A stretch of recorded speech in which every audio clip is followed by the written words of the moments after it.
everybody else.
We've got an agenda here, pretty short tonight, but item number 2, discussion of ordinance 01010121, an ordinance to amend the budget ordinance for fiscal year 2021, ordinance number 041420 to provide for revised revenue and expenditure appropriations relating to operating capital purposes for Newberry County. Mr. Adams.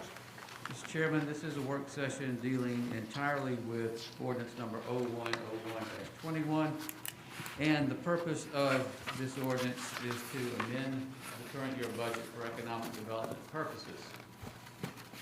There are 3 new budgets inserted into the budget, into the current year operating budget. Those come under Part A.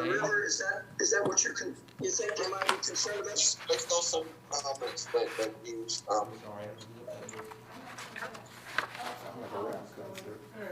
Okay, sorry about that. There's DePaul Elliott-Tomby, who's on Zoom with us right now with Alliance Consulting Engineers. As I was saying, Mr. Chairman, the ordinance has 2 parts. Part A inserts 3 new budgets into the operating budget for FY 2021, and Part B amends 2 existing budgets that are in the ordinance. All of these budgets have to do with the control or acquisition and development of property for industrial development purposes, except for the one exception is a grant for an existing project that is expanding, that is for KRA. Under Part A, we will be talking about the acquisition of new property. That means the terms for acquiring the property have not yet been negotiated. And so talking about them is protected under the Freedom of Information Act in the executive session. And so the first thing we're going to do is ask for a motion from someone on council under Code Section 30-4-70A2 and A5 of the South Carolina Code of Laws. And I read this just as a matter of practice for discussion of negotiations incident to proposed contractual arrangements and proposed sale or purchase of property, the receipt of legal advice where the legal advice relates to a pending, threatened, or potential claim or other matters covered by the attorney-client privilege, settlement of legal claims or the position of the public agency, and other adversary situations involving the assertion against the agency of a claim, and discussion of matters relating to the proposed location expansion or the provision of services encouraging location expansion of industries or other businesses in the area served by the public body. And we would need a motion for that, Mr. Chairman. All right, do we have a motion to go into executive session? Motion by Mayor Arrowood, second by Mr. Lessip. Any discussion? All in favor? All right, we'll be going into executive session. think, only people who have to leave would be the media and our, law enforcement. We're gonna need DePaul on Zoom, and we're gonna need Paul Major, who's here. All right.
There's no Okay. secrets about it. Yeah. Okay, so the others are under option, but we're still talking about purchasing the property now. Yeah, but the purchase prices are negotiable. Okay. They won't change. All right, I'm declaring. Maybe that's another reason why this ought to be in separate ordinances, because we had to go under executive session to discuss part of one ordinance that we then came out of executive session to discuss the rest of it. Just a point. All right, declaring we're coming out of executive session. Would you like to report out, Mr. Adams? Chairman, council did meet in executive session for the purposes that it stated it would and took no action in that executive session. All right, thank you. At this time, we're going to recess for 5 minutes. Okay.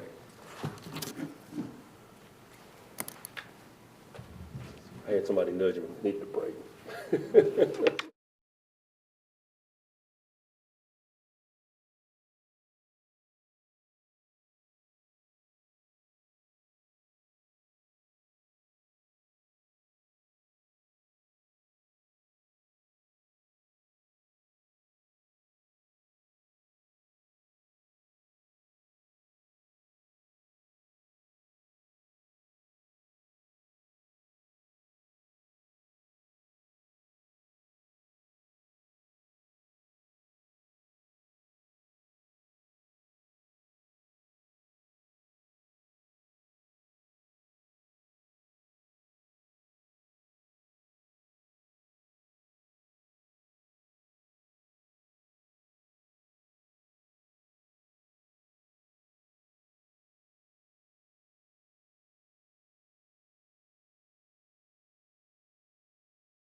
right, Taylor, you got live? Okay. We'll reconvene at this time. Mr. Carroll? All right, I'm going to cover Section A, Part 2, which is referred to as Mid-Carolina Commerce Part 2. This is some property that we currently have under option.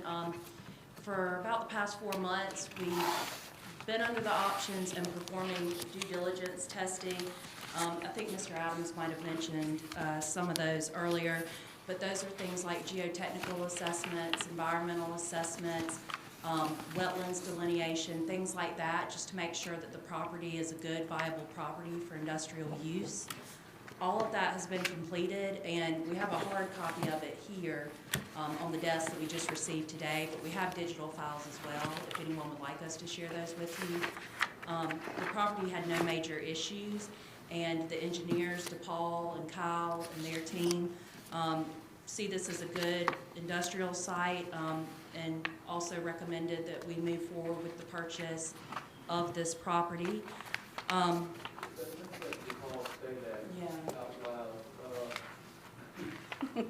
Paul, Yes, sir. The property has been tested, it's undergone due diligence. What's your opinion of the property after that process? Yes, so in terms of the phase one, we had a small area that we carved out that had some question.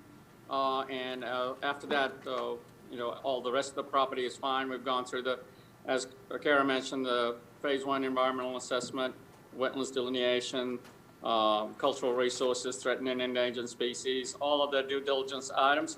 And we think this was a great site. The other day we were given a presentation like this, and we told somebody not to purchase the property, and we were reminded that we were hired to give them only good news. And I said, well, you thank us later if we only give you good news right now. So we feel like believe that this is a good site for this particular, as shown on the screen there, that particular footprint. And it could be a couple of small ones instead, but certainly a nice large building there.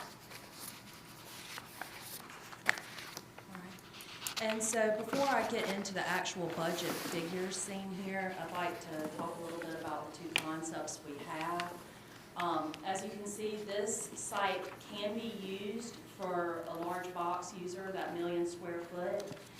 The front half of this property has relatively low developmental cost in comparison to the property that we already have in our existing industrial park. You would not be able to fit 1 million square feet on any one spot on the other half of the existing park. So this site gives you that option. The back half does have some topography issues, but if it's a project large enough, they or partners, funding partners, would be willing to put that kind of money into it to do the development there. The second concept, Rick, if you'll switch to the next one. This one shows 300,000 square foot boxes. These are the types of projects that we see the majority of. We actually have, I think, 3 different prospects looking to site on this property right now. There are no commitments or anything. We're just in the request for information phases, and some of them have been to look at this property. But so, like we were discussing, if one of these projects does decide to land here, that gets rid of your big box potential on this site.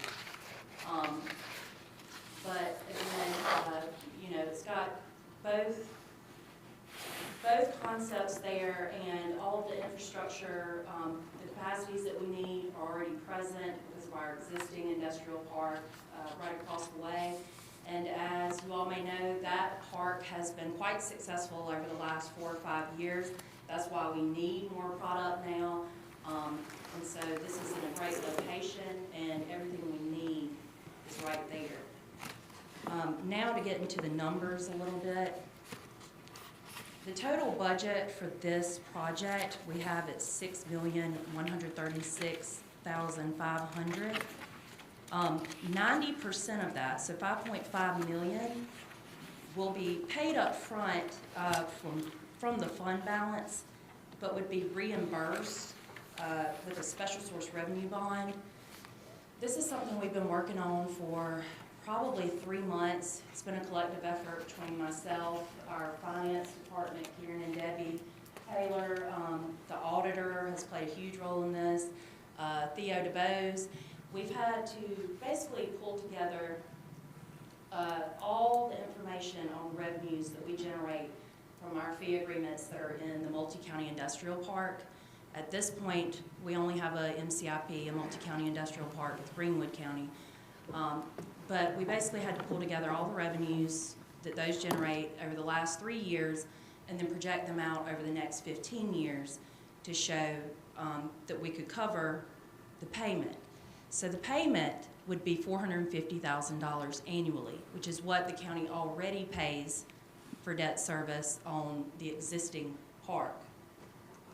So what this SSRB would do, the special source revenue bond would do, would be pay off that debt and like refinance it, roll it into this. So that's a portion of this budget. $636,500 would come from our fund balance to fill in the gap there. The breakdown of the expenditures, $2,105,000, that's paying off the existing mortgage on the existing industrial park. The due diligence period purchase options, which we've already had those options, $40,000 for that. The total land acquisition cost for all of the properties is $3,307,000. Site development, $500,000. That would be to give us a rough grade 300,000 square foot pad. Maybe DePaul or Kyle could weigh in on what a rough graded pad is versus a finished pad that we'll be discussing later in another one of these budgets. Okay, you want me to do that now? Yes, Sarah? please. Yes. Okay. I think the best example for that is actually what happened with Project Apollo at Mid-Carolina Commerce Park. For those of been on council a long time, where MM Techniques is and Project Apollo was the code name, if I remember correctly, we showed that site to several prospects, including a German BMW supplier who visited us, who we went to visit, if I recall, in about this time a few years ago in Atlanta. And they came to select the site, and when they looked at it, they just couldn't visualize how their building looked on this. And so sometimes the decision makers who are making decisions for companies are not technical people, and they just, especially if they're from another country and they see a topography, they see trees, they just don't know how they can get to where they want to have their building on a site. So rough grading would be to clear and grub the site and build a pad that's not finished floor elevation where you just go vertical, but very close to it, so that we can grade the site, make it flat, and so that the site looks like we can put a building on it. And that's what happened with MM Techniques. They came to look at the spec building that's now occupied by SWM. And they said, what's going on over there? And we said, we were grading a pad. We got some money together from the state and the county and the electric co-op and the power team to do that. And so they came to look at the spec building, and they now have, expanded a couple times. So that's a great success story in Newberry County, and that's what we're trying to do here. And can you tell us how much time that generally cuts off of their startup?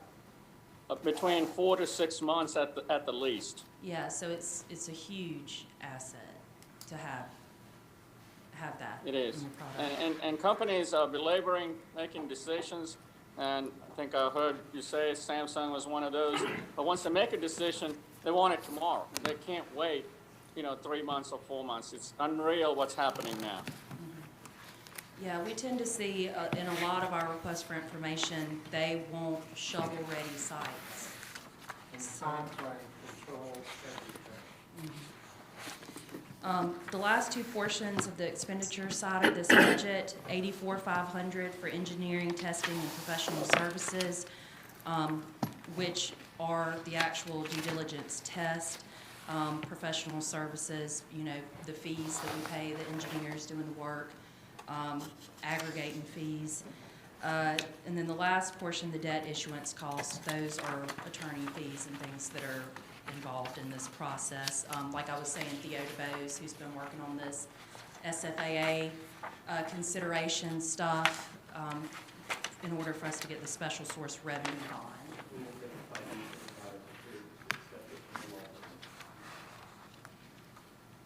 So, I believe that covers this property. Are there any questions?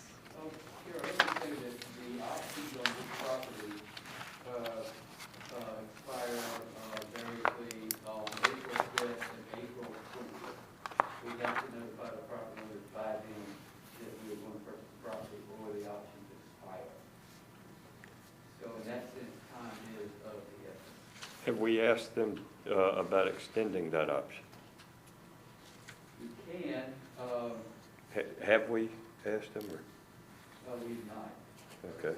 But one thing to keep in mind is we will be going before the State Fiscal Accountability Authority on the day after what's scheduled for third reading,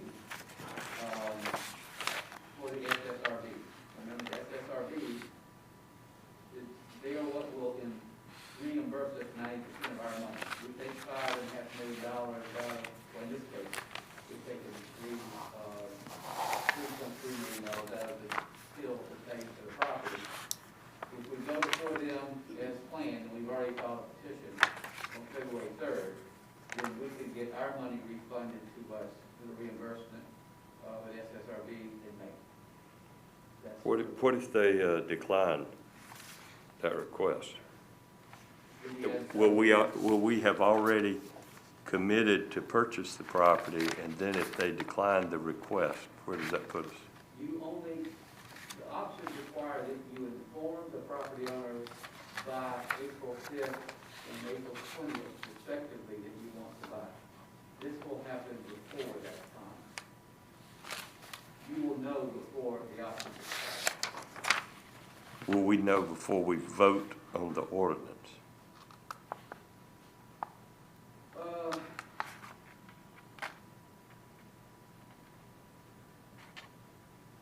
No, because it's the next day. They meet the next day after the third reading. The third reading is scheduled for the 2nd of February. SFAA is the 3rd of February.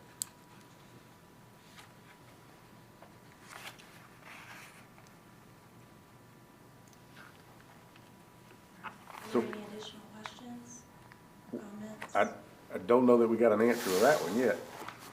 Yes, the State Fiscal Accountability Authority will hear our petition on the 3rd. But I think the question was, what if they decline us? You have a lot of items in your budget that you don't extend every year. Because your budget doesn't mandate that you extend it. You could do nothing while you try to get the funding. You could go ahead and spend cash if you wanted to. I think you have to amend the ordinance because we say that we're gonna get money from the SSRBs and that wouldn't be happening. But those aren't major issues. Those have not been things that have complicated things in the past. I mean, they've always pretty much approved. I don't think there's gonna be any, I think it will happen. I mean, When was the last time we requested a SSRB of, say, $5,500,000? 500,000. 2005 was whatever the original purchase price. That's been a long time ago. I think maybe my question is different. I think we're on the same line of thought, but maybe a little bit different is, could we back out of the sale or the purchase at that point? They turned us down, could we go, oh, no, wait a minute? You can wait until after, you don't even have to notify the property owner that, yes, we want to pull the trigger until April 5th or April 20th, depending on which And you property can say you're no. talking about. Okay. You got plenty of. So it's not like, latitude. once we pass the ordinance, we're not locked into that purchase, so that if we didn't get that money, we're on the hook for this with no revenue to come back. You can decide. That was gonna either be one of my questions. Well, we're just gonna pay cash, Yeah. or we're not gonna do it. My other question is specific to finance as well. The money that we plan on using, the revenue that we use to plan on paying this back from the special source revenue, does any of that anticipate funds from this being occupied? Or is it based solely on current businesses? On current kilo. Okay, And we'll be paying the same amortization, principal and interest annually. It's And what, how many years do we owe now, and how long, and this extends it to 20 years, is that right? We have $2.1 million would be paid off in 2025. Okay, But this creates a new 20-year term from the date of the borrowing. okay. And the amortization will be, principal interest will be approximately $450,000. The same that we're paying now. It still seems a little confusing in that this ordinance, if we pass it, we may not be obligated to purchase the property. We're gonna pass it before we get approval. And then, but the ordinance itself also has verbiage in it about paying off the existing SSRB with these funds that we will have committed that will be in no man's land because You're not committed to we, paying off the existing mortgage any quicker than you are otherwise. It's not gonna change that. If you don't get the SSRB, you still have that mortgage, and because you haven't satisfied with the SSRB revenue. You But- still have that mortgage until 2025, and it'll be the same as it is today. but would we not have to go back and revise this ordinance? You might, but it's just a reading. It's 3 readings. It's not a big deal. But when we pass it, it becomes law. It is a deal if we're having 3 readings and a public hearing. Right. Now, you know, we may not be, I'm still not clear about this whole thing about the obligation, but say if we're not obligated, we notify the people that we intend to pull the option, that we intend to make the purchase, and we pass this ordinance. If we don't receive the SSRB funding, then I don't see how we can not have to have another ordinance to change this ordinance, because this ordinance becomes law. Yeah, you can. You would amend the ordinance. Right. After, well, you would, You wouldn't have to go through any kind of pain of satisfying a mortgage before you were ready. You wouldn't be required to buy the property if you didn't want to buy it. There's no heavy lifting here. This would be 3 readings that would take you probably, 5 minutes of debate if you knew you didn't have the property, you didn't have the money, and didn't want to buy it. I mean, it'd be easy to not do it. You could also just not exercise. I'm still misunderstanding. I thought we were gonna complete the readings and complete the ordinance before we'd know whether or not we had the money. You will. And that's a little different from what I And we do that. just we do understood you that to say. with- We do that sometimes with grant funding, that we are budgeting. If we don't get the grant funding, we don't do the project. We found out after first reading, I guess yesterday or last week. Last Friday, we found out for sure, for instance, that we got the $600,000 from Locate SC that's gonna be part of the, Mid-Carolina Extension Project. You know, we felt good about getting that, just like we feel good about getting the SSRBs, and certainly that did come to fruition. If it doesn't, then you can always, regroup. Can we defer 3rd reading on this ordinance until we know the results of the SSRB hearing? Is there any reason why we can't just defer it for one additional meeting till we know and then all this kind of becomes moot then? We'll know we either have the money or don't. I think we're going through a lot of twists and turns for nothing. I don't really understand it, so. We, Wasn't it something that we had to go through this before we could go for the SMA? I thought that's how we came up with the timeline. There was a resolution that was previously approved. The resolution had to be approved. We approved a resolution that council wanted to go before the SFAA to seek these funds. What if we don't go, what if we don't approve this? What happens? no, I'm not talking about not approving it. What happens if we just defer 3rd reading for one additional meeting till we know whether or not the funds are being allocated by the state under that bond? What does that 2-week period do to our timeline here overall? I mean, we don't do anything, but we just table it for one meeting till we know whether or not funds are allocated. How much better off are we with that strategy, and why? Well, for one thing, we would, if we didn't get the money, it wouldn't put us back into having to go through an amendment, which would require 3 more readings, another public hearing.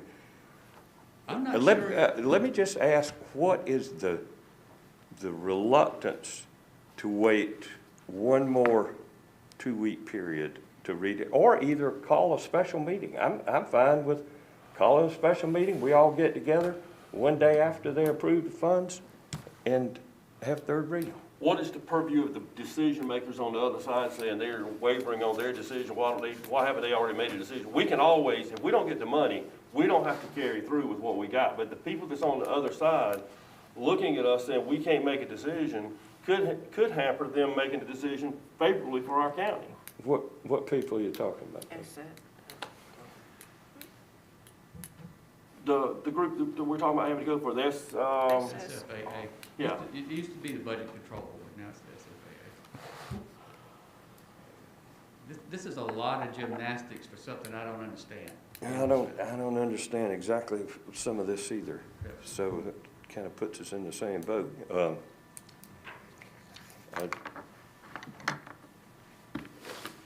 You know, what if we don't get the tax money that we budget for any given year for operations?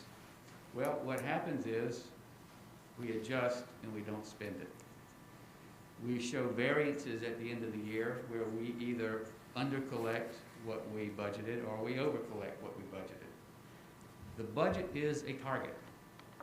It's not something, it's not going to be the case that if we get council to pass this budget, that if we don't get the SFAA approval, that staff is going to run out and buy the property without telling council. We got no interest in that.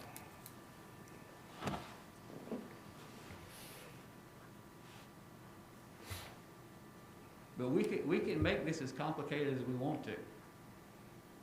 What's complicated about waiting 2 weeks? We table things for one meeting all the time.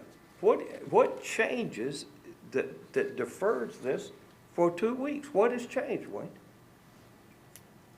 What additional hoops have you got to jump through if we just say, instead of voting on this on the first meeting in February, we vote on it in the second?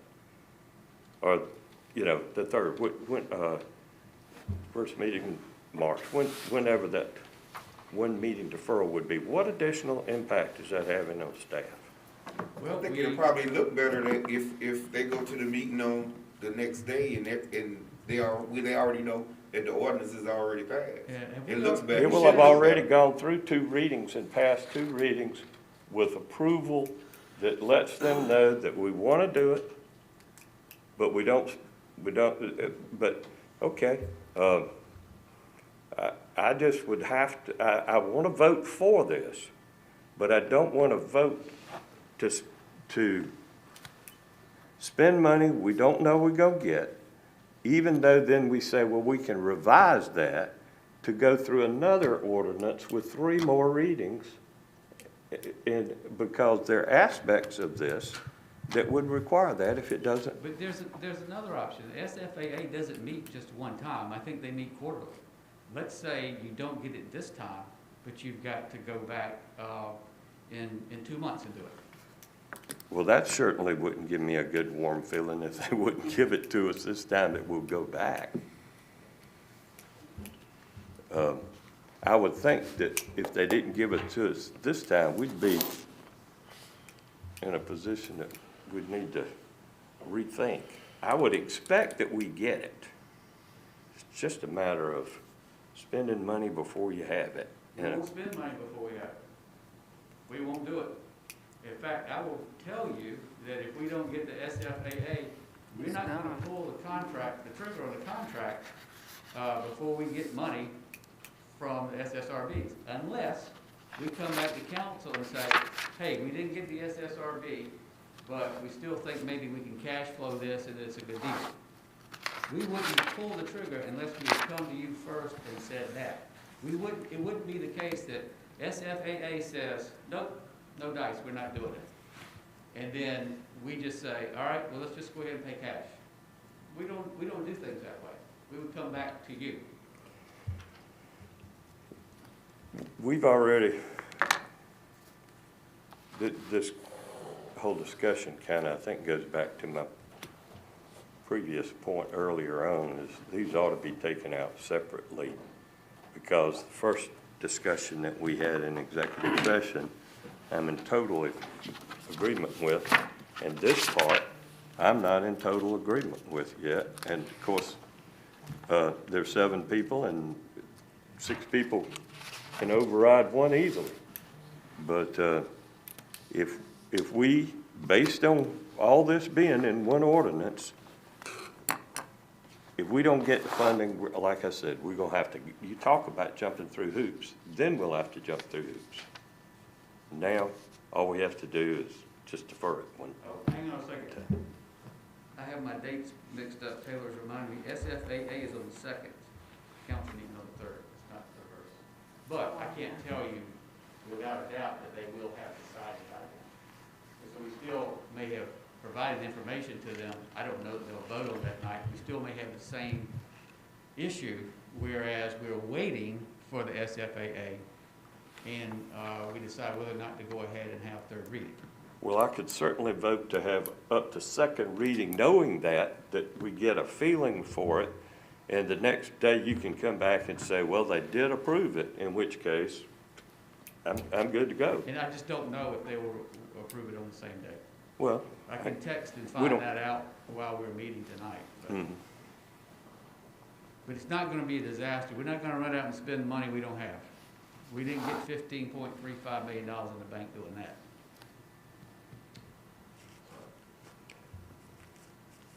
Anything else on that one, Carol? Okay, we've got another one under Part A.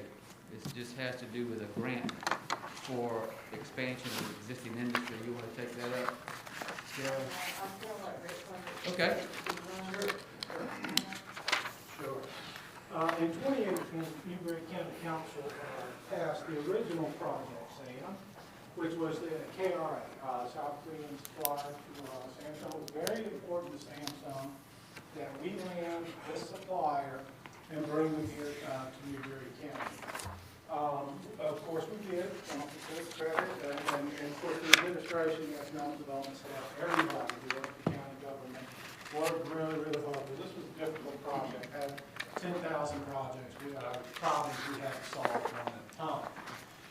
Let me familiarize you briefly with this. Of course, this is the site, it's in the Carolina Commerce Park, and in fact, this is over here, that's what you're doing over here. This light yellow, light tan square, that's the existing building. That's physically there. The expansion is going to go over here, right beside it, of course. Now, the interesting thing about this expansion, the first one I've ever seen like this is going to be a 2-story expansion. So instead of doubling the size of the facility, you're actually tripling the size of the facility. So, but they really, really wanted to make this thing work, and so they're moving forward with that. On what we're calling Project SAM 2. Project SAM 2, of course, we tentatively placed $300,000 in the queue as a grant to make this project happen. It would only be about 21% of the actual grant money going to this company. The states agreed to put in $800,000 on this. Newberry Electric Cooperative and the SC Power team have agreed on $300,000 or $150,000 each. So we only got 21% of the total grant funds involved in this project. Let's talk briefly about the numbers. When Project SAM first came here in 2018, it was billed as an $11.5 million project with 57 jobs. Well, in reality, they've spent far more than that. They've created many more jobs. So $11.5 million was guaranteed. They've actually spent $19 million to date. 57 jobs were guaranteed. They've actually created about 100 to date. So they've done far and above what they originally agreed to do. We believe that this $300,000 is necessary. When they first came to us, they were actually, looking for more grant money than we can come up with. But we put together a package of $1.4 million in grants for a $23.5 million project, and I think we did relatively good. So we're really happy with that. I believe, I don't think this actually approved the grant, or is it just make this, does this actually approve the grant? Yeah. Okay. That's for the reason. Right. Project SAM, of course, is very, very important to us, and it's very, very important to Samsung. So we would obviously request it whenever the appropriate time is that this $300,000 be. So, Rick, this is going to go from what was an $11.5 million project, which is already 19, and then we're going to add 23.5. Yes. So instead of 11.5 million and 57 jobs, we'll actually be at about, after this expansion, we'll be at about $40 million and about 200 jobs. Rick, what's the fee in lieu of benefit the county will realize as a result of this expansion? Well, of course, they already have a fee in lieu of tax. What they'll probably do is add this to the existing fee in lieu of tax. Now, you asking about what? I'm asking what that revenue would end up being returned to the county.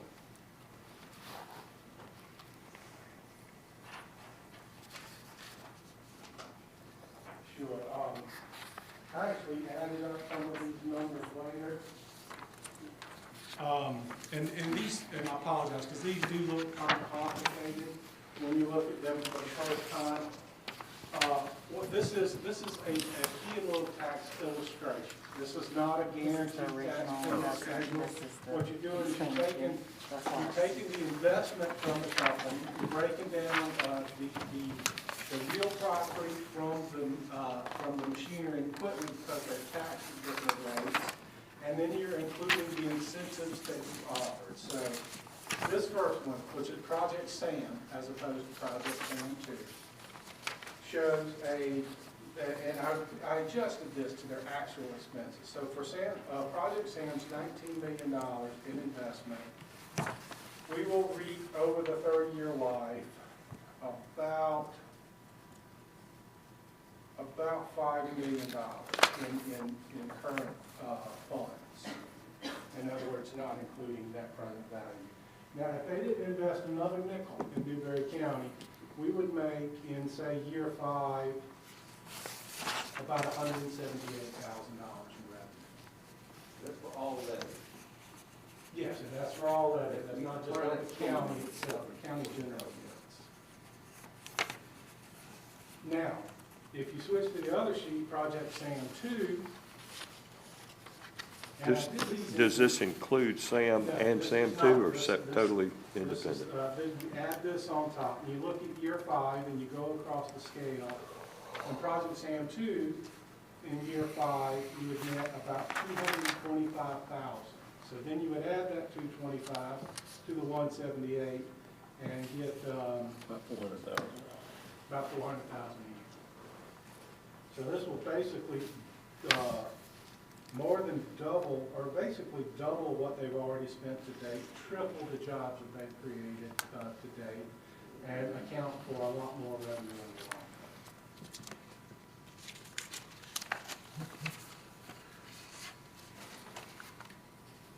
Any other questions on the fee lines or the revenue? The point of this is that your return on investment is going to be significant. Good. I don't know that this is the appropriate place for this, but I think somewhere in the midst of this conversation, and I spoke with Mr. Adams about this in a little bit of a personal conversation, is one of my fears is the amount of industries in our county that are already begging for employees. Running buses back and forth to Columbia and doing other things to try to keep employees. At some juncture, are we doing harm to our current industry by continuing to build the competitive nature? What are we doing to get more employees in for those industries so that they can continue to function? I just don't want to hurt Sure. I don't wanna slap in the face to the people who have invested in our community for a while. I understand that, but at the same time, you know, council has always placed a premium on, say, wages. And so if you bring in metal stamping jobs as opposed to, you know, say, food processing jobs, you're gonna be pushing up those wages. But when, there's a downside to that. You can actually price your low wage manufacturers out of the game. But we haven't done that so far. And I won't, because we're in an open session, I'm not gonna mention any names. So there was a company that when I came to work here in Newberry 5.5 years ago, paid $10 an hour, opening wages. That was what you made, no experience, no skill, coming in off the street, $10 an hour. And I talked with them in the early stages. They complained about that. We can't find people. We can't find people. And I hammered them, and others were doing the same, about increasing their starting wages because they couldn't compete. They increased that to $12 an hour, and then they had limited success. But they're now up to $14 an hour for starting wages. So that's 40% increase in their starting wages in 5 years. And that has really, really helped them. But even to this day, they still struggle to find workers because it is such a tight market. But all of that wage inflation has put pressure on some of the lower paying industries. But, you know, any community progresses, just as we progressed out of the agrarian age into the mill economy, and we've progressed out of the mill economy to traditional manufacturing. You know, we're replacing some of those low wage, low skill jobs with higher wage, higher skill jobs. And that's the natural progression of the community, and it's actually something that we should all, you know, strive for. Absolutely, but even those industries are struggling to finding people. Sure, everybody's pretty much struggling to find workers.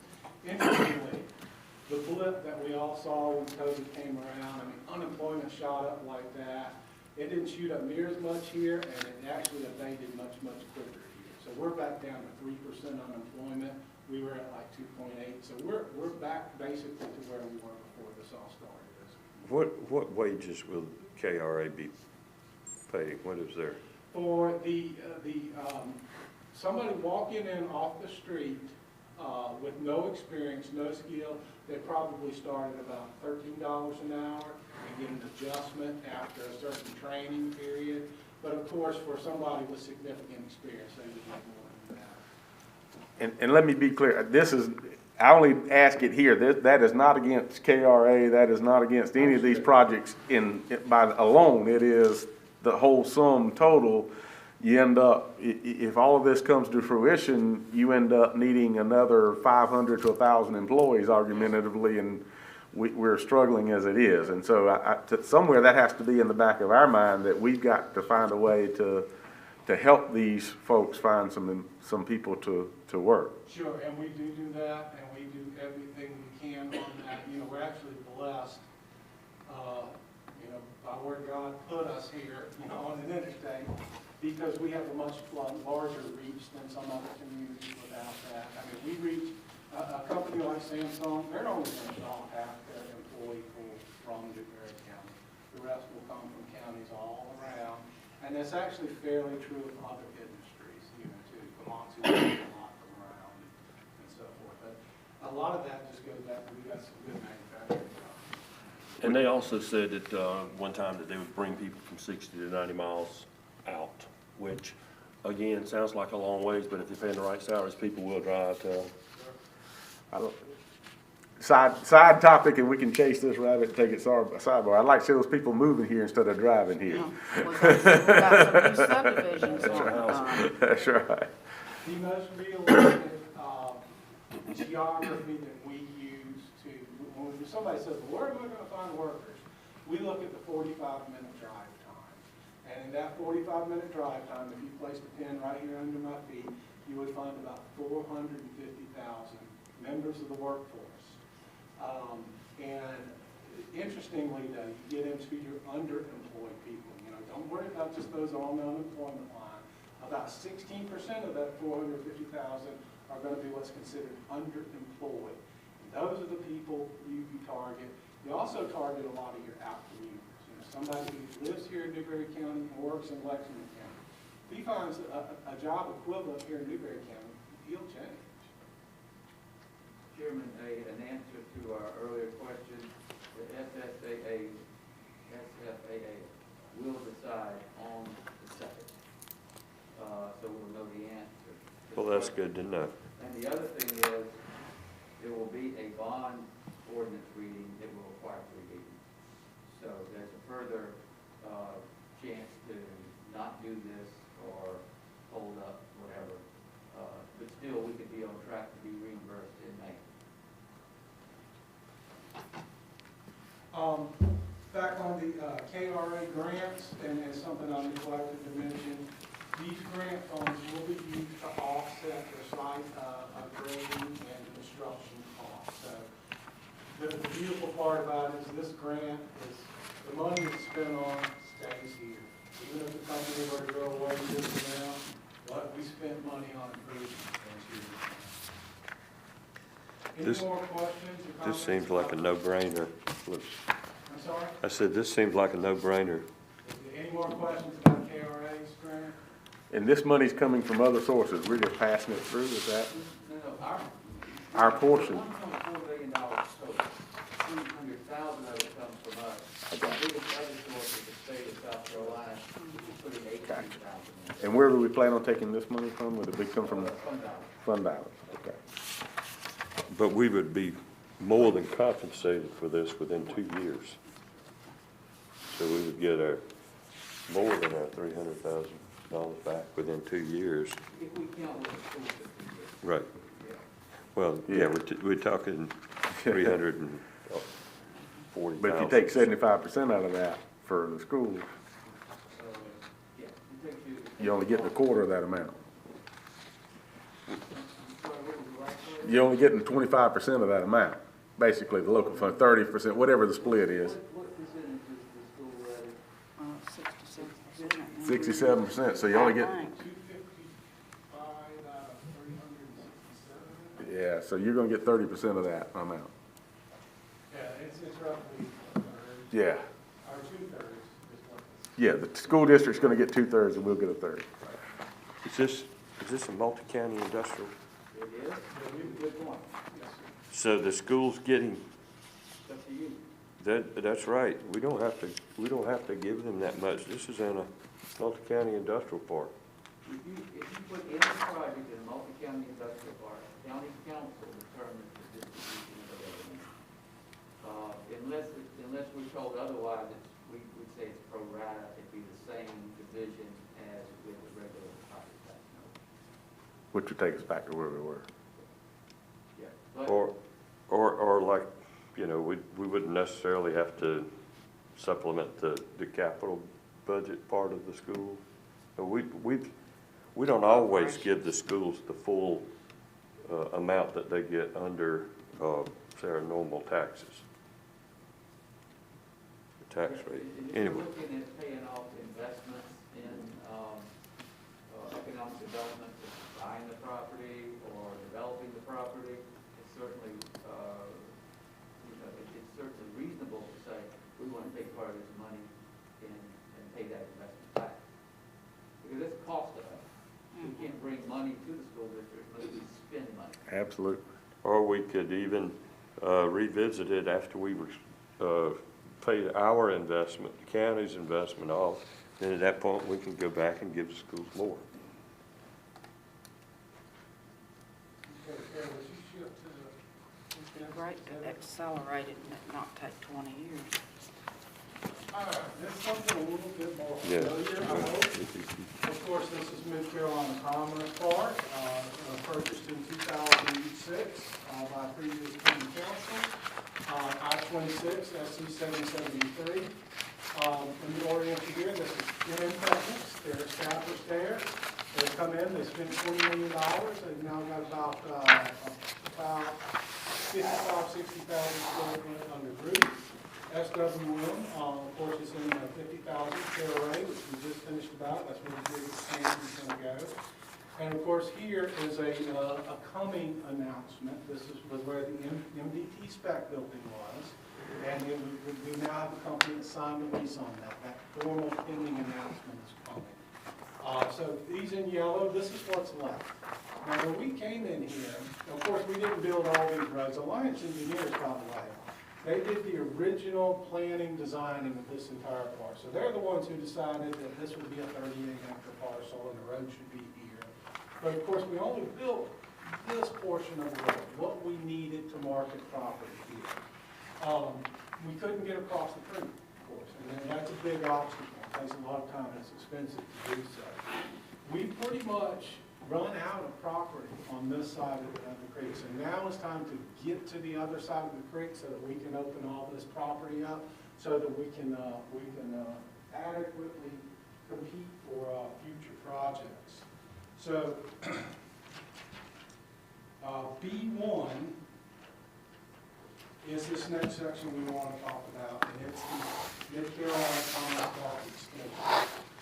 Going back to the budget, the revenue statement, $2 million, a sizable chunk of this comes from funds that were already on hand. This is a combination of 2010 CPST revenues.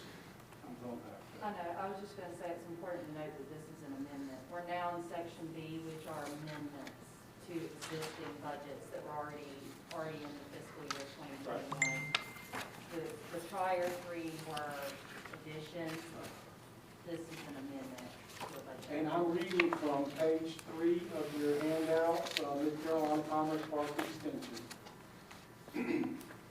Of course, on the revenue side, there's that big chunk of $2 million from capital project sales tax funding. There's the $600,000 that they just told us on Friday that we've been awarded. Very, very thankful for that. Now, some of these are a bit prospective. We've kind of got a verbal commitment from the power team for some of this, but we don't know precisely the effort that they will put in. AT&T utility tax credits, that's not a done deal. They can't even accept applications until after the first year. So we're asking for them. We're hopeful we'll get it. Last 2 times we've asked for utility tax credits from AT&T, we have received them. So we're hopeful we'll get that. Rural Infrastructure Authority, we're going to ask for a grant primarily to help with water and sewer extensions for $500,000. And then, of course, fund balance would fill in the blanks, whether it wasn't funded. So that would be $527,500. Now, we get over on the expenditure side, of course, the vast majority of this is for actual physical construction. Asphalt, sewer pipe, water lines, you know, the salaries for the guys who dig the holes and spread the dirt. So $4.5 million of this $5.5 million would be for physical construction. There is some in here for testing and engineering because there of course, is going to be a lot of testing and engineering involved. So, and contingencies in there as well. So this is B1, and of course it's important we get across this creek. It opens up a lot of possibilities. It opens up 1, 2, 3, 4, 5, 6 sites. It doesn't necessarily open up this one over here, but we'll worry about that later. But there's about 140 acres of property there.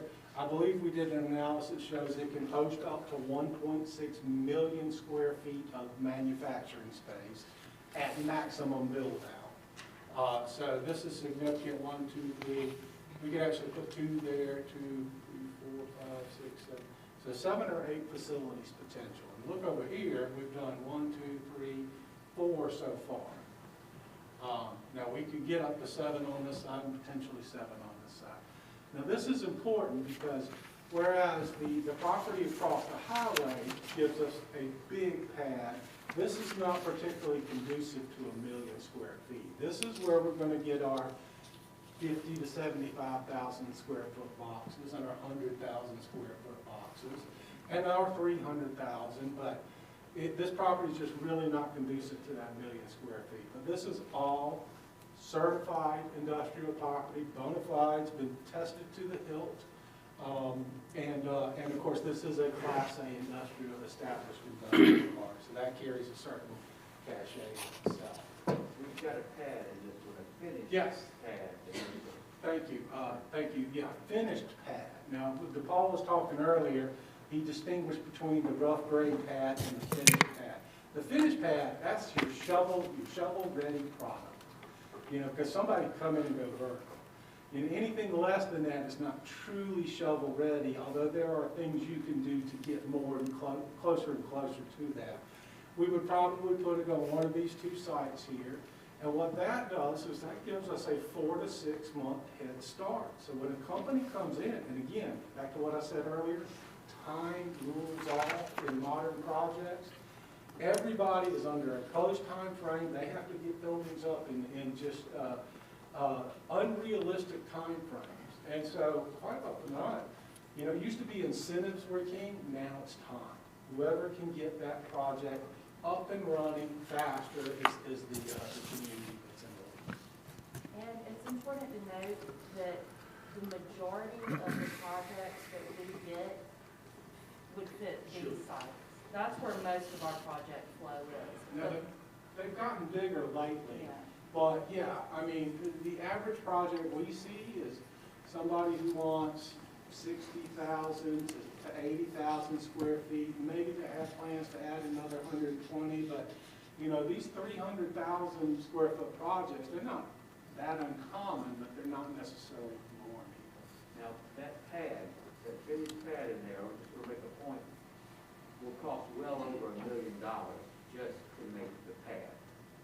And the reason I say that is I want you to understand that acquiring these properties doesn't get you out of the woods. It gets you into the woods, because it can cost $70,000 an acre to prepare these sites. And when we get to that point, we're usually looking to our partners.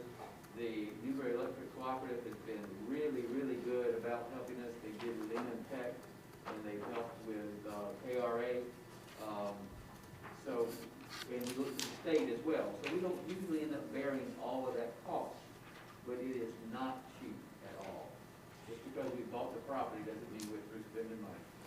It's expensive to be a player in economic development, absolutely. But believe me, there are counties out there who decided not to play, and nothing ever happens.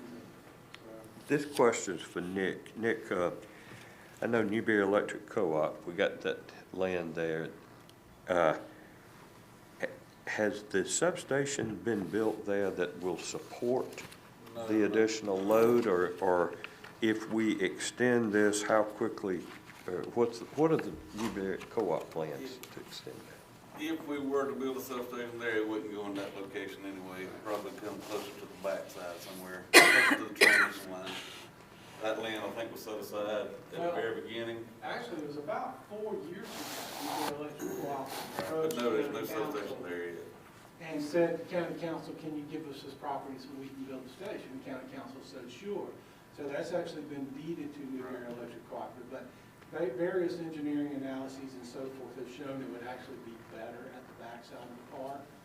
And so that's kind of what they're planning on doing now, but we don't need it now. We've upgraded a substation on Jolly Street Road and added 2 additional circuits that will handle what we're doing right now. They can handle 5 megawatts easy there. It's only pulling a couple of megawatts per day between all 4 of those industries. Okay, so that wouldn't be a holdup. No. They can go in a long weekend, you can put up in a period of months. Real long weekend. In a period of months, they can establish We're working on plans for it right now. This is probably an out there question. Maybe I'm getting too far in the weeds, but just for my own edification. When we were talking about the large site and being able to put the very large building on it, or having to break it up possibly, if this is completed, could we kind of try to force that industry into there rather than let them break up that site? Because in theory, you could break up the site for one and then not have it for anybody else. We don't necessarily have to. If I have viable options to pitching that site, then I won't even pitch that site ever. If I can win that project here, this is my pitch, you know. And a lot of times, every project's different. Sometimes they'll say, one submission per community. Sometimes it's 3 submissions per community. I'll submit as many times as I can if that increases our chances of winning. So I wouldn't pitch a 100,000 square foot facility on a piece of property that's gonna ruin a 1 million square foot building. Gotcha. I would avoid that. I thought it required no answer, but I needed to hear that answer. The only thing is that we're looking at 18 months here, and the other property would take Sure, no time. sure. And that's So why it's more likely. MCCP 2 is critical, and to an extent MCCP 3 as an interim step, because we're not gonna, I can't pitch this stuff until we got that bridge. Because although I could find a way to get back here, it's pointless, because you gotta have that bridge for truck traffic. Sure. And anybody who goes here is gonna need to have trucks rolling. Sure. And then, Rick, did you wanna, go over this internal rate of return analysis? Sure. This is at the very back of your packet, because it wasn't an exhibit, but, Okay. Well, you might have to help. yeah, 'cause this analysis is based specifically on our existing North Carolina Commerce Park, because this is the one that we have the most data on and that we had the full budget for. So it just reflects more accurately, but, Yeah, I think part of what you're saying is, we took the investment numbers we can expect to get from what we actually got in phase 1, and then on the part. And then, what we're doing is see where our return is, if we continue that same, if we continue to track that same kind of investment at some rate into the extension, we're gonna have to put in $2.5 million, give or take. And how long is it gonna take us to get that done? It's much more than $2.5 million, because we've got money from the co-op, from the state, et cetera. But as far as just our money, looking at $2.5 million invested, if we continue to get the investments like we've got in North Carolina 1, and we're assuming some absorption. The absorption rate we are assuming here is, I think, 150,000 square foot a year. Yeah, it's pretty aggressive. I don't know that that'll happen, but it gives you a good, for instance, maybe it's half that. But we're assuming an absorption rate of 160,000 square feet per year coming on. And it doesn't come on until 2025. Right. So what we did here, this $2.5 million, that's what we're gonna have to spend to make this viable property. Okay, so let's say we spend this $2.5 million, when do we start getting that return on investment? We assume here, your first significant investment is gonna be 2025, because it's gonna take a few years for this to start. And we'll build 160,000 square foot every year for over 10 years. By the year 2028, you're now 4 years into this, we're earning at least $300,000 a year, potentially up to $1.6 million per year. And of course, by the end of the build out in 2035, we're bringing in at least $1 million a year, and could be bringing in as much as $5.8 million per year. So it really won't take significantly long. You're looking at a true payout in, or a return on your investment in as quick as 4 or 5 years, but almost surely within the first decade or so. So. But those are hypothetical. Yes, sir, these are all hypothetical. Yes, This is yes. just an illustration Right. to show what it would take. And like Mr. Adams was saying, this was based on all the investment that's already been made in the park to find like an average investment dollar per square foot, which was $255 in investment per square foot average.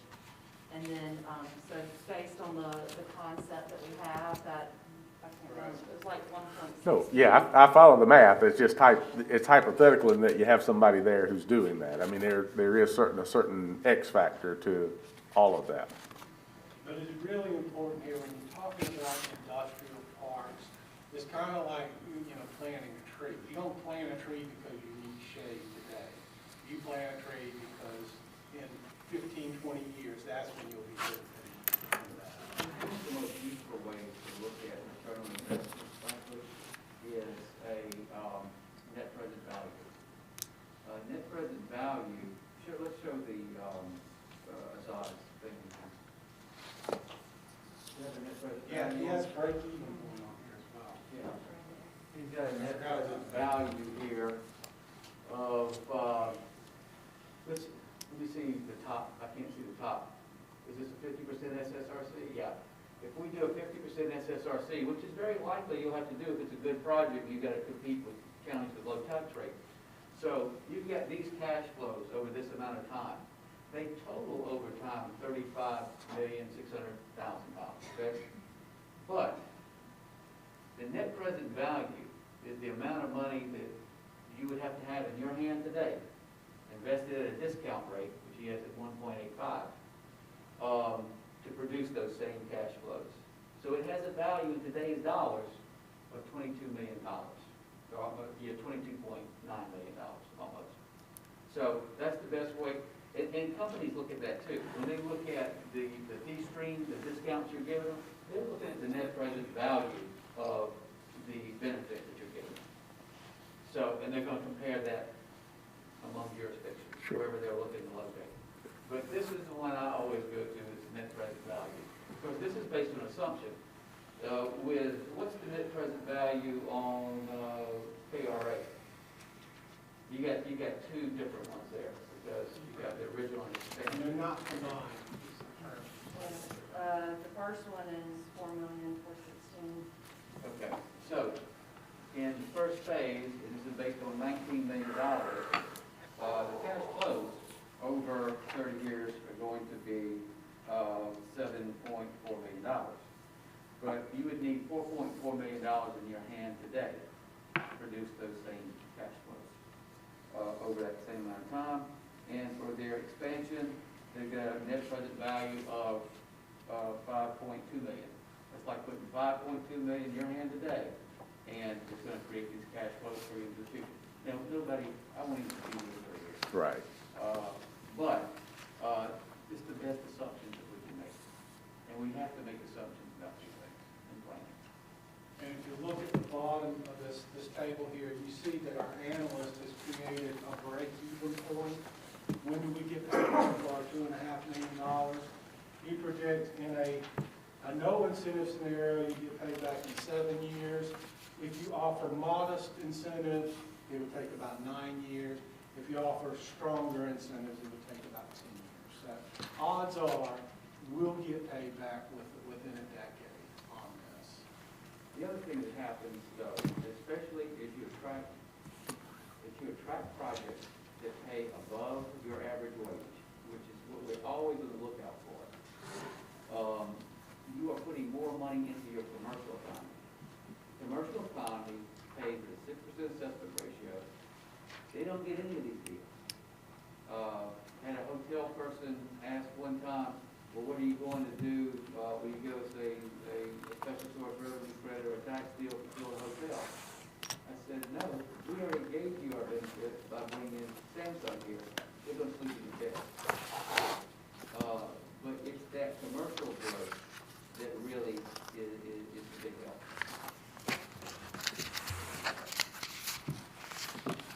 Any more questions on getting across the creek in the Mid-Carolina comment part? Comments?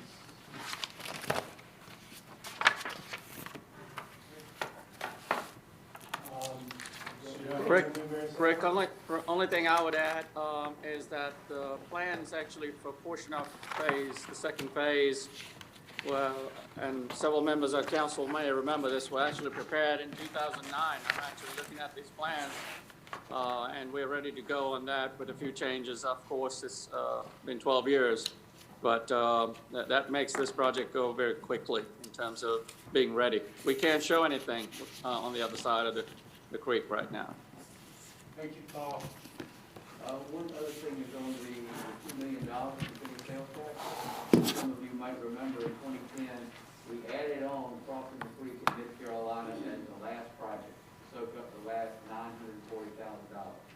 Well, you can see you can't do much for $940,000, you couldn't then either.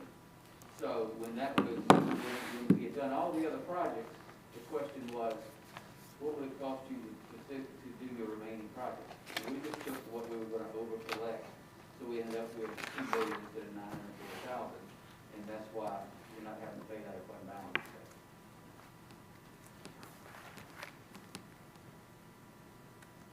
Okay. Well, I will move on to, discuss, Newberry South.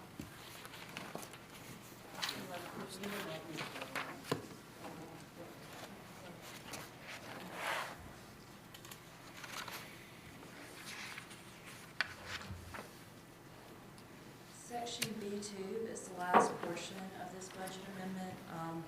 For this ordinance, this is an amendment to an existing budget we already had. This tract of land is approximately 190 acres. It is on the Highway 34 bypass, kind of in between Boundary Street and Nance Street. The Wilson brothers own the property, but the county has secured options on this property. Those options are $11,000 a year for the total property. The only other portion of this budget is the $64,500, and that's for the engineering, testing, and professional services. And that has actually already been performed on this site. We also took this site through the Palmetto Sites program that I mentioned earlier. Everything checked out. They see this as a great site. We've already pitched it a few times, had a few site visits on it, and as well with the due diligence. Everything checked out, and the engineers found this to be a good site as well. As you can see the concept here, this fits a big box and also some additional buildings there. I think the largest box at the back is, $1 million. yeah, it's a little over 1 million square feet that That's you a can fit million. here, along with some additional. That's 320,000 square feet, that's 150, and that's 75. I think these are 5-year options. Yeah, and this is really low carrying cost, $11,000 per year. You've got a site here that can handle things for a You said this was a 5-year 5-year option. option. I think it's 11,000 per year. And let me explain why we, Jared and I bought this site. Of course, Duke Energy is a big player in economic development. Duke Energy has a worldwide project recruitment program, and also they had money to help partner with us. So we wanted to partner with Duke. We submitted this site to their program. They accepted it, and so now we have Duke as a partner here, and that helps us in several ways. It will help us identify more prospects for this site. And when we do have one, we have a deep-pocketed partner who can help us get projects across the finish line. What was the price per acre agreed on in the option? I think it's, it goes up a little. It's between 13 and 14,000, depending on when we pull the trigger per acre.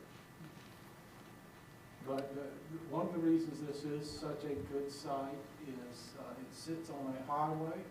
It has all the infrastructure we need right there, so it'll cost us literally nothing in bringing infrastructure to the site. Now, we'll have to bring it into the site, and there will be expenses associated with that. But it's pretty rare to find a site this size so near the city with all the infrastructure in place. Is it actually in the city? No, actually, there's a tiny sliver of it in the city. But that's up there at that, with that box number 1. But no, this is outside the city limits. And we did partner. And it's got water and sewer? Yes, sir. And we partnered with the city on this. They were there with us and been there with us several times. And of course, the city's been tremendously helpful. They will supply water, sewer, and potentially internet service.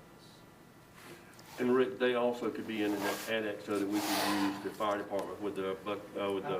And that's which not is- any small feat. Yes. That's important stuff. So Kyle, is Kyle still on? Kyle gone? Okay. So you're putting the traffic on the ingress and egress area too. We still have a couple of things we need to pull out.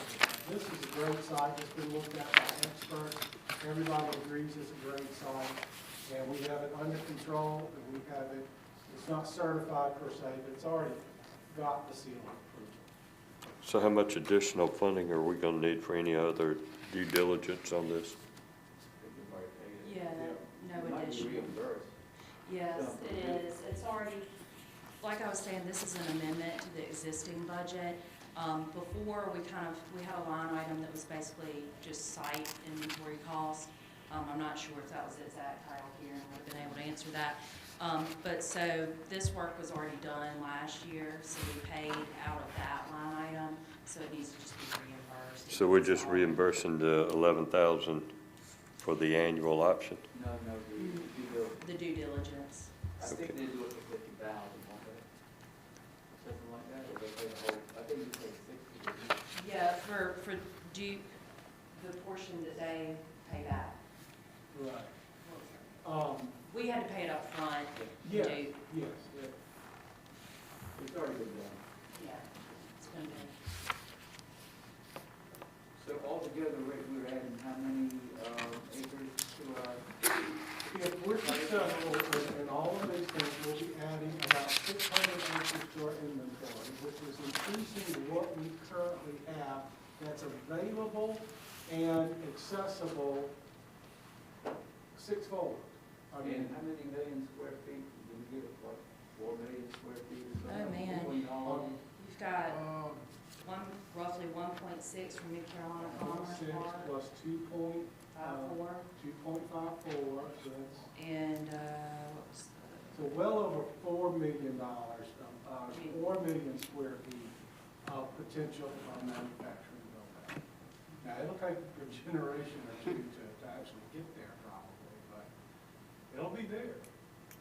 And I think the fund balance cost to the county, of all this is about $1.8 million. So it's less than a month operating that we're going to have in, upfront cash for, I think probably easily a decade of economic development. Let me say something just briefly about counties and economic development. The most successful counties not only have ample product, they have a diversification of product. They have product for that guy who needs 10 acres to put a cheap metal building on. They have product for that 50,000 square foot metal building. They have product for that 300,000 square foot building. They have product for that rail. This will greatly increase our, not only the amount of product we have, but the diversity of product we have. And it'll help us win more, because right now, or at least over the past year, we've actually lost some opportunities because we just didn't have the right product for them. Didn't quite meet all of their qualifications. So this will help us compete for many years to come. Well, wouldn't you say also that having the multifaceted package that we would have with this, that kind of like college recruiting players, if they get somebody coming in to look at something else, you also got the possibility of something else happening somewhere else just because of them getting them here on ground. Absolutely. Winning begets winning. We've seen that with Samsung. Suppliers. You know, we won Samsung, and we have new people. Now, there's also a bad side of that. There are others who are like, oh, we're not going to go there. We can compete with Samsung. But winning begets winning in virtually everything, including economic development. We saw it with Mid Carolina Commerce Park. I mean, that park property was bought in 2006.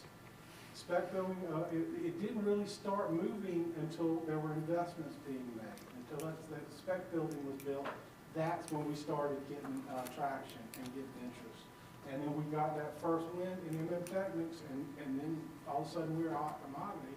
And, 2015, we had no occupied buildings in Mid Carolina Commerce Park. Now we have 4, and within over $40 million worth of physical investment, soon to be a lot more when KRA expands. and up to a couple of hundred workers in the very near future. And that all happened in 5 years. I drove to Anderson Saturday for a meeting, and there's spec buildings all along the way, so it's right there in Clinton, there's 2 right on the interstate that are But sitting that there. actually goes back to what I was saying earlier about timing, rules, everything. Nobody wants to build their own building anymore. It takes too long. Rick, you might want to tell them about the CTE plant that took our last. Sure. that building. Of course, we did we worked with MDT. They own the building. We helped fund the private road, and we financed the land. We gave them the land in exchange. Hang on, Rick. MDT is Marlboro Development Team. They're a company that we contracted with to build a spec building. We provided the property, the Thomas property, and I think $500,000. Right. And the building that they built probably cost $2.5 million. I don't know. It's closer to 4. Okay, so that was a lot cheaper for us to get a building built. What happens then, though, you do have somebody else who has to say who the building is sold to. Yeah. And it's been sold to a warehouse, leased to a warehouse operator that does personal protective equipment, PPE, like we're all wearing right here now. Pretty good market to be in. Yeah, and the thing about it, it won't be high-wage job, but they're not getting a tax deal, and the revenue is gonna be, I think it's gonna be around $130,000 a year for all that. And that's manufacturing type revenue. But of course, there's no incentives involved. They just came here. What happened is these guys got a contract from the state of South Carolina to build or construct or the staff one facility in the state for the storage and distribution of personal protective equipment, things like these masks and paper gowns and so forth. This company, Life Science Logistics, won that bid, and this site is the one that they chose because we're one of the most logistically superior communities in the state in terms of access to everybody else. We're in the middle, we're on the interstate, so we were like a natural choice for that. Personally, I'm delighted that Newberry County now has a role in fighting this virus, and but there, like Wayne said, there are some downsides. They built this building on their own. They owned it, so we didn't have a say on who gets there. I think obviously we prefer a high-paying, 200 jobs manufacturer, but we can't call all the shots all the time. So very, very proud of that Life Science Logistics Administration. It's now on to the next spec building, and we just got to figure out where it's going to be and what the details are, who our partners are, and so forth. But we got to keep cranking out those spec buildings by any means possible, because that's where your biggest wins are and your quickest wins. There's a huge demand for building space. Absolutely huge demand. It doesn't get you a lot of revenue though, and it doesn't typically have high paying jobs. But the kind of work Samsung does requires a lot of warehouse space. So they were driving 47 miles to Trenton, South Carolina, to a spec building that I helped build 20 years ago next to my mama's house. just to have a place to put things. So that need still is out there, and it is one of the obligations that you inherit when you bring a company like Samsung in. And this new drive for warehouse space is actually new and part of the COVID situation. There's a concept in manufacturing called just-in-time manufacturing, and the idea there is you finish that widget just in time to ship it to somebody who's going to sell it. And the idea is to miss that, cut out that warehouse on the inside and cut those costs. But COVID exposed a big flaw in just-in-time manufacturing, and it hurt a lot of people. So now you have companies reevaluating, maybe it's not such a bad idea to have that warehouse. So, matter of fact, we've got a couple of companies in town that are considering warehouse expansions for that very reason. They don't want to get caught flat-footed again. So, council members, are there any remaining questions about the budget amendment that's been proposed? Comment, Rick, y'all did a great job in putting all this together. I'm glad that we'll know the answer about the SSRB before we make our third reading. In the future, I don't have anything in here that I would vote against, given the answer you gave us about the SSRB. But in the future, with this much expenditure that are this diverse, I would like to see this addressed as a separate ordinance so we can vote and one ordinance or one project is not dependent on another necessarily. So just a comment in the future. I think this is probably in some sense historic, maybe that's an inflated term here, but I don't think we've ever put this much product in play at one time, ever.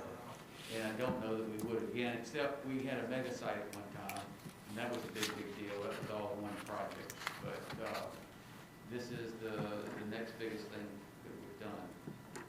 And what happens here, it will really set the stage for Newberry County competing for the next decade.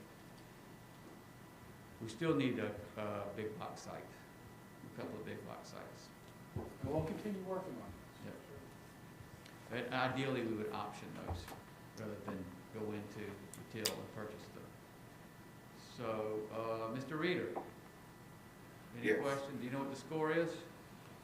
I hope it's still 0-0. Okay. All right. Mr. Scurry. Mr. Scurry? Chairman? Yeah, I'd just like to thank the administration, thank the economic development team there. Y'all do a wonderful job. SC Power team, to include Newberry Electric Co-op, has been phenomenal in the past and historically for helping us. I put great trust in our team and what they bring to the table, and I really, really appreciate everything they're doing. And in the essence of time, obviously, we've got to proceed as quickly as we can a lot of times because they sometimes don't allow a whole lot of wait time. So I just hope we don't put obstacles in front of our team that will create negative implications for our securing land or projects. I think we're good. I think we're all we're on the fastest, the best path we can be on to get this 600 acres in service. So we'll stay after it every step. We always do. Mr. Johnson. I just appreciate the great work. I threw a lot of questions at you and I got answers to everything. And so, again, don't take that as I'm against it or I'm challenging you. I think we need to have the answer to that as elected officials. I think we owe it to our citizens to be able to explain why we're making these kind of decisions at the end of the day. So I'm appreciative of that.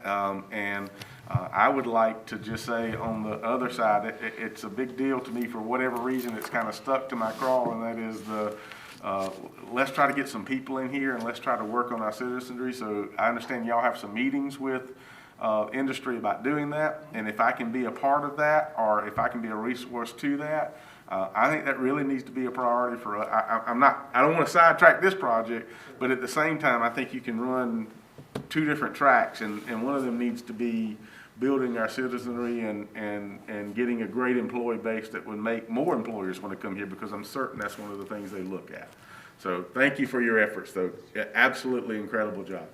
Ms. Arrowwood. Thank y'all for your work.